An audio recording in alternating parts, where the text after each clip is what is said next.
If there's one thing that everyone loves, it's family dinners. A time to enjoy a home-cooked meal surrounded by the people we both love and can't stand more than anyone else in the world. Naturally, we make conversation, catching up with each other on the exciting new developments in our lives. And as a high school senior currently preparing to enter college, one question comes up each and every time. What are you majoring in next year?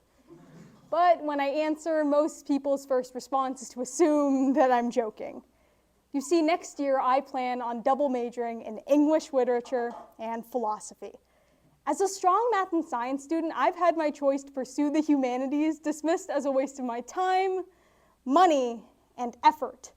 Now, obviously, STEM fields are important and they deserve recognition. But understanding Shakespeare and Kierkegaard is just as important as string theory and calculus.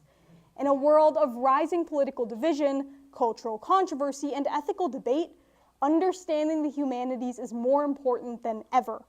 And yet, the liberal arts are being viewed as decreasingly credible, valuable, and worthy of appreciation.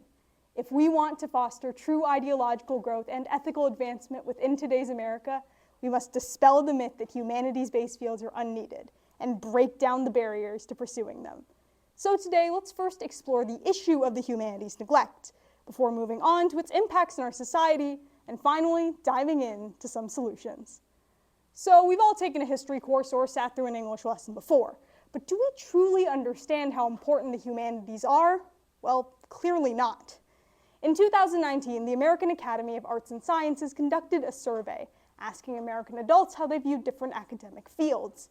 They found that only 35% viewed the humanities as very favorable, compared to 47% and 52% for math and science.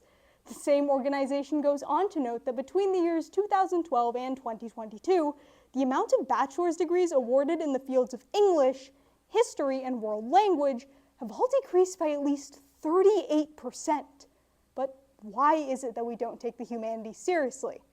Well, on December 13th of 2023, the Daily Princetonian wrote that we view education as an investment in our future job security.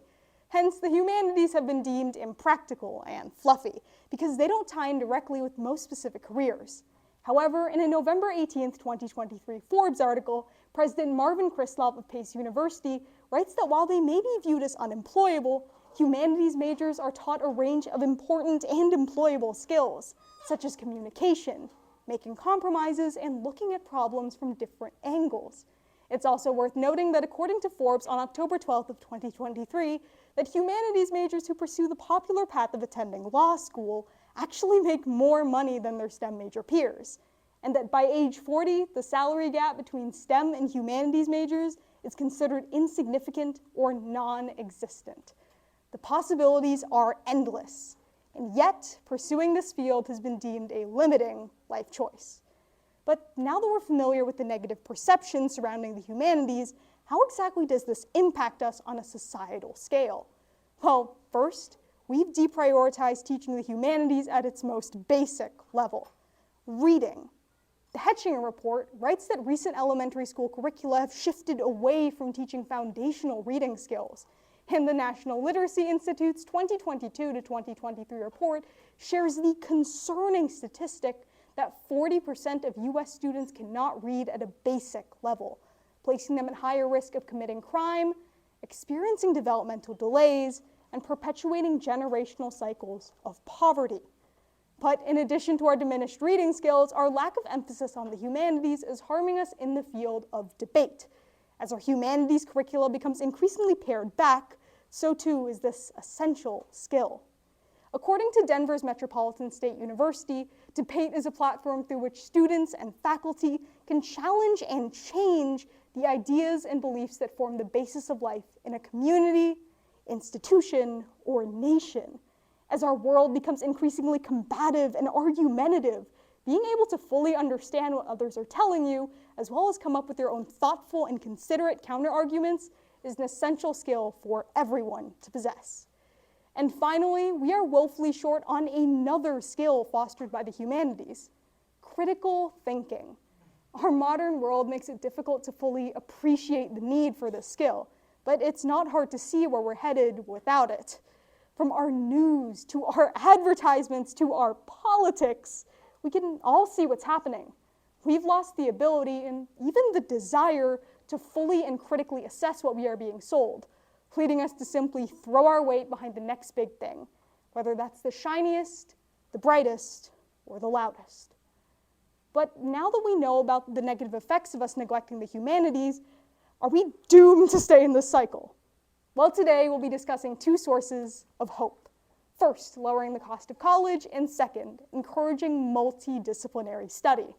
So to start, let's address the elephant in the room. College is expensive. According to the Educational Data Initiative, the cost of attending college today is 40 times higher than it was during the 1980s. It's no wonder that college students are hesitant to pursue these more unconventional degrees. The problem facing the humanities isn't necessarily a lack of interest, it's a lack of funds. Hence, the Bipartisan Policy Center is pushing for an increase in federal funding of higher education via block grants invested towards the states. This would decrease college tuition, and along with it, the pressure on students to focus only on making money. This way, we can all pursue what we are truly passionate about, whether that's in the humanities, the arts, or STEM. But in addition to improved funding, we can also help the humanities thrive by encouraging multidisciplinary study. It's time we stop viewing STEM and the humanities as irreconcilable, but rather inherently intertwined. For example, an article published by the University of Chicago in April of 2023 tells us that the field of artificial intelligence could actually benefit from a touch of the humanities. Humanities experts, students, and teachers could all help address some of the most pressing issues plaguing this technology, such as the unethical sourcing of AI learning material, or preventing bots from influencing our public opinions and politics. If we implement more exploratory and interdisciplinary courses into our school curricula, we can encourage this type of collaboration, teaching different fields to respect and learn from each other. So today, we've explored the issue of the humanities neglect, moved on to its negative effects in our society, and finally dove into some solutions. This is a field that I'm truly passionate about. So next time I'm asked that familiar question at family dinners, I won't hesitate to answer.